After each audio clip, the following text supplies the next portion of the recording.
Let's understand another great principle today, non-interference. Where should you not interfere? Do not interfere in matters that belong to others.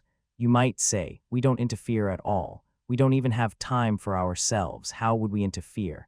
But the truth is, from morning till night, in 100 situations, 1,000 situations, we interfere without realizing it. So first, let me explain, what does interference really mean? Imagine a school. A first-grade child has their own syllabus, their own classroom, their own set of books, and their own teacher.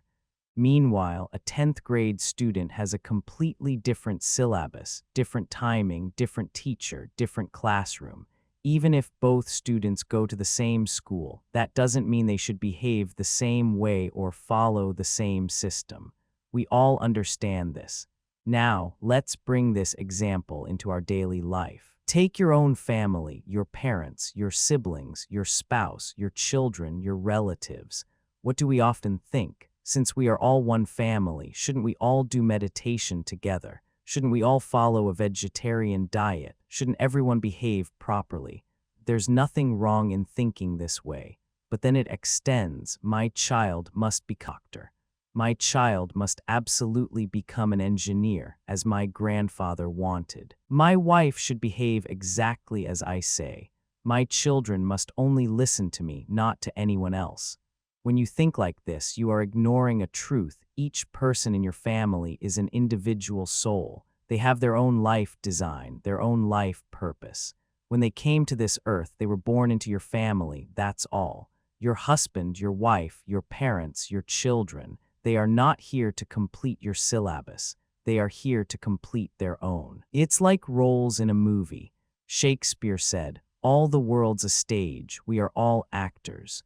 We are all acting here, but what happens? We forget this truth. In a movie, if there is a villain, that character is designed differently from the hero.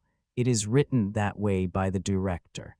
A comedian has a different style, different screen time. You can't expect them to fight like the hero or act like the hero all the time. If every actor in the movie played the same role, why would the director need multiple characters?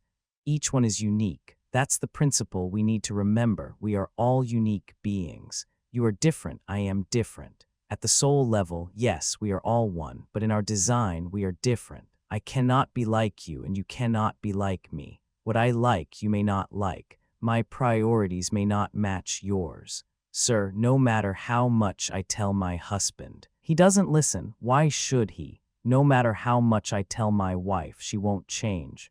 Why should she change? You may have had a realization today, but they may realize it a year from now, or perhaps not even in this lifetime. They have their own design. You can't force a first-grade student to sit in a 10th grade classroom.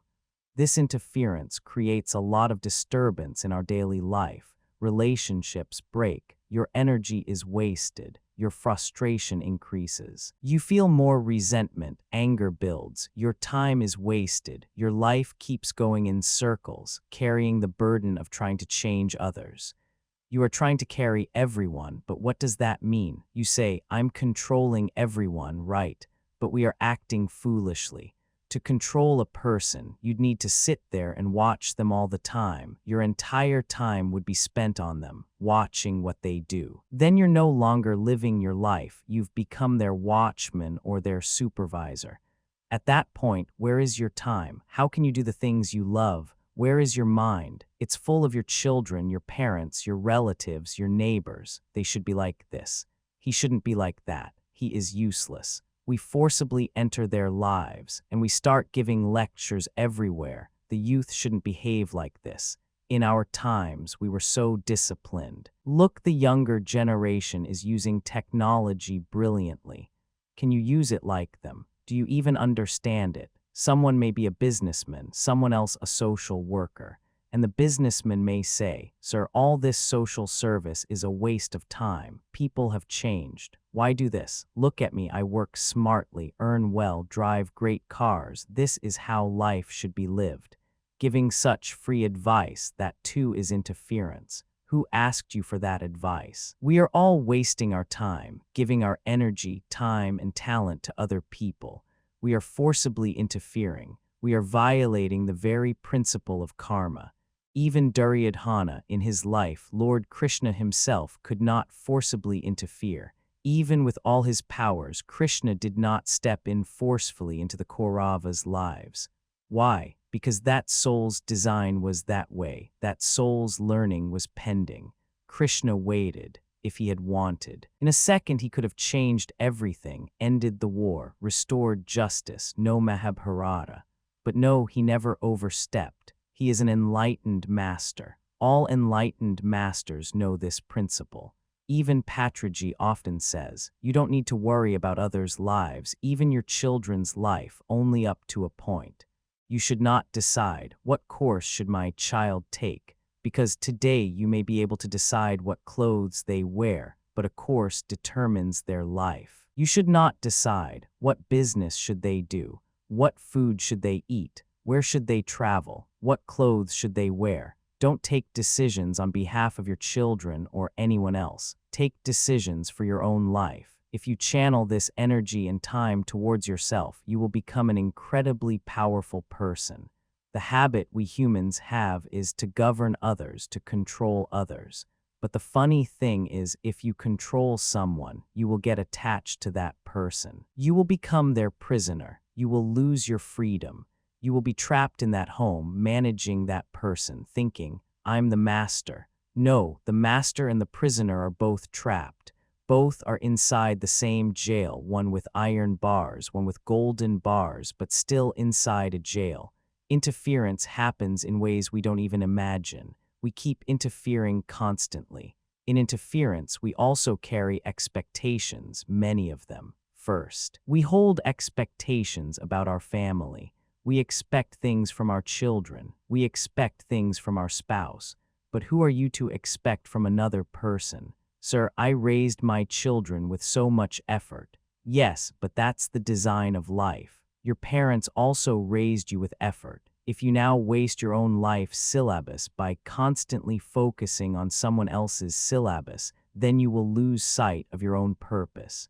You came to this earth for a reason, but you forget that and start doing other people's homework. Or worse, you disturb their homework. You violate their freedom. Interference equals you are depriving others of their freedom. And according to karma, when you take away someone's freedom, life will make sure your own freedom is taken away too. That's why sometimes you may find yourself trapped in a situation, even in prison, for something you didn't even do, for years. Only later it may come out, this person was innocent. But what's the use then? You see this even in real life, not just in movies. The ones who committed the crime roam free, and the innocent one ends up behind bars. Why does this happen? Because in this life or previous lives, somewhere, knowingly or unknowingly, we interfered with another's freedom. Example, like the story of Sri Ramadasu. He trapped a parrot in a cage and later ended up imprisoned. Or as in some films, the director may have put this symbolically, but the principle is true. If today you land in a hospital for months with no freedom, it's a reflection of past interference where you took away someone's freedom. This is interference. You block others' design. You break karma's law. You ignore your own syllabus and do others' homework. You waste your energy. You waste your time. And eventually, you'll have to come back again, take birth again to fix these lessons. Will interference help you succeed? Absolutely not. Because the more you grip tightly, the more life slips through your fingers. This society will never mold itself fully to your wishes. It may seem like it temporarily if you use money, power, or force. But the moment that external control weakens, everything will revert back. Then comes anger, frustration, and bitterness. Why? Because you are expecting too many things from too many people and not getting the results you imagined. When expectations go unmet, disappointment, frustration, anger, resentment, life begins to feel unfulfilled. Then you start criticizing everyone. You start complaining more and more. Judgment increases, and soon you find yourself trapped in a small loop, like falling into a big whirlpool from which it's very hard to come out. Finally, listen carefully. Patrick gave this beautiful non-interference principle, but many people misunderstand it. So, should we not guide our children at all, sir? Then how will they learn wisdom? Patrick was not saying to ignore the responsibility of parenting. He said, once you become aware, watch where you are unnecessarily trying to change people's design. Observe where you are overstepping. Of course, it's good to send your child to school since you are paying the fees. That's a reasonable responsibility. You can take some care for their well-being, but deciding, my child must become a doctor. Child must only be friends with these people. Child must only go to this school because it protects my reputation. My child must not become an actor. There's no money in it. They will fail. What are we doing? We are dumping our own fears onto them. We dump these expectations onto others. Let them be. Let them live their life. Even if they fail, they came here to learn that lesson. But what do we want? We want our children to live like everyone else, secure. There is nothing wrong in wishing for security. But when we try to force our children to always stay secure, they learn nothing. Security teaches nothing. If you enforce too much security, they will simply come back in another life to learn the lessons they missed. This is not really about their well-being. This is selfishness. We are projecting our fears onto them and calling it love. Why am I speaking so much about children? Because most interference happens there with our own children. Why? Because they are subordinate. They are dependent channels. Of course, later in life, we may end up dependent on them, and the wheel of karma will turn. When we grow old, they will become the bosses, and they will show us the same treatment we imposed. This cycle is already playing out not in the next life, but in this life itself. Now take a notebook, write down all the places where you are interfering, where you go into other people's lives and give free advice. Example, one day I went to a family function. One relative there, a woman, had no children. She and her family were already feeling sad about it. Suddenly, an older lady came and said, "What? You still don't have children? How can this be? What are you planning?" This older woman began giving her unsolicited advice, pushing her opinions. Are you planning? Are you not? Does this woman control whether that lady will have children or not? No. Can she bring children into her life? No. Yet she interferes. This is forceful interference, unacceptable. A person who is already mentally half broken, we go and rub salt on their wounds. You're still not married. Why haven't you arranged your child's marriage? We enter these situations and cause more pain without realizing the karma we are creating for ourselves. Next time you go to a gathering, sit peacefully. Have tea, talk lightheartedly, be a friend, then leave. Why interfere? Are you going to provide time or solutions? If not, why enter their life and cause mental harm and carry that karma? When you harm others mentally, you carry mental karma, which will come back to you. And then you will cry and ask, why is this happening to me? But by then, you've already created this loop.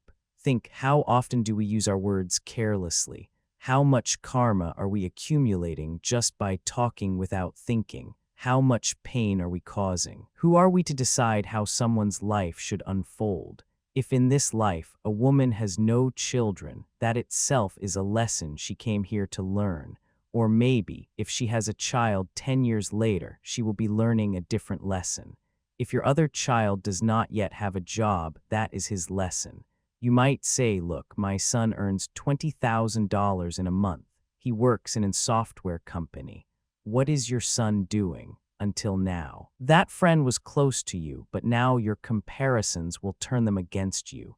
You will become like an enemy in their eyes. This is interference. See how many forms of interference you are engaging in. Sit down for a moment, go back mentally and observe. Where have I interfered in someone else's life today? Every day habitually, when we visit someone's house, are we giving them free advice? Recognize it. Become aware of it. Stop it. Even when someone is suffering, remind yourself, their time will come. And if not, will they not live? Of course they will live somehow. If you want to support someone, let your words uplift them, fill them with enthusiasm. Then you will become a cause of joy, and joy will return to you. But if you become the cause of their sorrow, how will you expect joy in return? Example, you wear gold jewelry to a function. In that gathering, there are people who may not be able to afford it, who may be struggling financially. But you, having just come into some wealth, start announcing, "This dress cost $150. This one was $250. Oh, this one looks like a $10 dress. Why? Tomorrow, if something happens and you lose it all, then what will you do? Will you be able to hide your face?" It is often the ones below who remain safe. Those on top face the greatest dangers. Anything can happen at any moment. You could lose everything. Stop it. Stop the comparisons. Stop giving unsolicited advice. Stop wishing that others live life according to your standards. Everyone has their own design, their own soul path. They are no less than you. Your child is no less than you. Your parent is no less than you. Even if you are a big boss, your subordinate is no less than you spiritually. That soul may actually be higher evolved than yours, though you cannot see it now. There is no single standard for life on this planet. Everyone here is enrolled in their own lesson. Understand this clearly. Accept your children as they are. Accept those around you as they are. Let's take a decision today. From this moment onward, I will not peek into other people's lives. I will not give unsolicited advice. I will not try to change anyone. Most importantly, I will not say anything negative. I will fully accept that every soul has its own design and purpose. I will accept people as they are. What will happen then? You will feel 99% lighter. A huge burden will lift from your mind. You will have so much extra energy and time. You can use that time for meditation or to read books or for your own growth. Why do we feel so good around enlightened masters like Patrici? Because from them, no negativity comes toward us, no criticism, no judgment. They accept you exactly as you are. And they know this person may be harsh today, but 2 or 3 lives later, they will become a Buddha. This child, who seems like a simple worker now, will one day become a great yogi. They see this truth clearly. There is no superior. There is no inferior. Don't take your mental trash and dump it on others. And don't take theirs and bring it home with you. When visiting relatives, don't act like you are someone great. Don't try to teach their children. Those children may be more powerful than you, more evolved. In fact, the children being born on this planet from around 1985 onward, we should be learning from them. Instead of saying, the new generation is spoiled, recognize they learn fast. They are evolving rapidly. They will evolve faster and move ahead sooner than you think. My dear friends, truth always sounds harsh, like a pot shattering. But I haven't changed anything for you. This is the truth as it is. Patrici always says no judgments, no complaints, no interference. If you simply follow these 3 principles, that is enough. Stick to these 3. 99% of your energy, channel it here. If you want to evolve as a creator, this is the path. If you don't let go of these 3, even if you meditate for 100 hours or sit in deep meditation for 7 days straight, it will not work. Because if your inner pot has a giant hole in it, what will you retain? Every time you judge someone, interfere, complain, you connect to their aura. You energetically link with their negativity, and it gets dumped into your aura. This is an invisible background dynamic. This is the deeper spiritual science. If this is difficult to understand, Patrici simplifies it for us: non-interference in others' lives, including your own children, your own parents, your own spouse. Your partner is your friend. You are not their boss, and they are not your subordinate. There should be friendship between partners. Then there is no interference, only pure love, pure friendship. If you were to hypnotize your spouse and see their true inner feelings, you would be shocked. Resentment, frustration, hidden anger. Why? because both are compromising. Instead, if you truly followed non-interference, your relationship would transform. Guru often says, if you infringe on another's freedom, your own wings will be clipped. That is karma. He says, I don't like enforcing discipline on others. Self-discipline is fine, but forcing discipline on others is interference. If I tell you, sit and meditate now, but you aren't in the right mindset or you have other priorities, what's the point? Instead, let people study when they want. Let them take their own decisions. Let them use their freedom. Let them think for themselves. When you allow this, something wonderful happens. People are naturally drawn to you. You become light. You become attractive. People want to be around you. Try it and see. Of course, some people may not like this message. They may reject it, but this is the truth. If you interfere in others' lives, rest assured, someone else will interfere in yours. Be careful. Be ready for that. Today's new assignment, write it down. I will accept others as they are. I will not interfere in anyone's life. Now you may ask, but even teaching meditation or promoting vegetarianism, isn't that interference? No, you offer it lovingly and then let go. Here is meditation. It is good for you. That's all. No force, no imposition. Many senior masters say, my child isn't changing, sir. If I bring him to you, can you make him change? No one can change your child. If they didn't listen to you, why would they listen to me? Give them time. You too took time. When your guru came, it wasn't an instant for you either. It took years. Your child will also need time. Slowly, the world will change.